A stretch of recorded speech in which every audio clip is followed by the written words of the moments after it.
father was a great man. He was a great warrior. He was a great American. I admired him for all of these things, but I love him because he was a great father.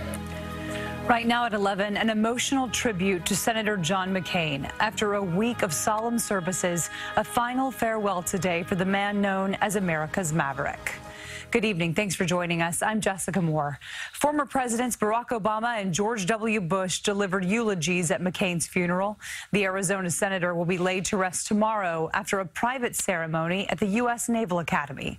CBS 2's Lisa Rozner is here now with more on today's services. Lisa. Well, Jessica, thousands bid farewell to Senator McCain at the National Cathedral in Washington. Among the heartfelt tributes, there were moments of humor and praise for his core beliefs. It was the kind of send-off reserved for an American hero. The senator was sent off in scripture and song with opera star Renee Fleming's gripping rendition of Danny Boy. The pipes are calling.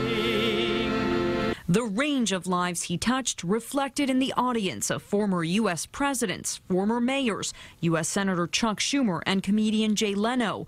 McCain's daughter, Megan, gave an impassioned eulogy. When my father got sick, and I asked him what he wanted me to do with this eulogy, he said, "Show them how tough you are."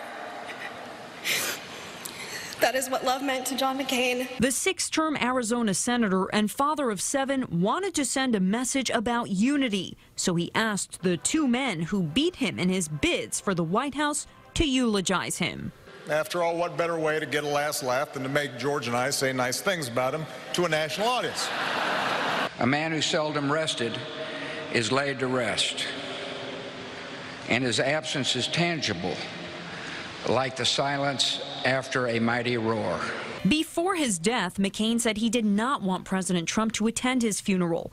Ivanka Trump and Jared Kushner were invited, as was Trump's lawyer, Rudy Giuliani. At times, the service turned political with veiled criticism of Trump. The America of John McCain has no need to be made great again because America was always great. McCain was remembered for being willing to buck his own party at times, most notably on campaign finance reform and immigration reform. Former Secretary of State Henry Kissinger, who met McCain after he was released as a prisoner of war in Vietnam, says McCain was a gift of destiny. Even in his parting, John has bestowed on us a much-needed moment of unity and a renewed faith in the possibilities of America.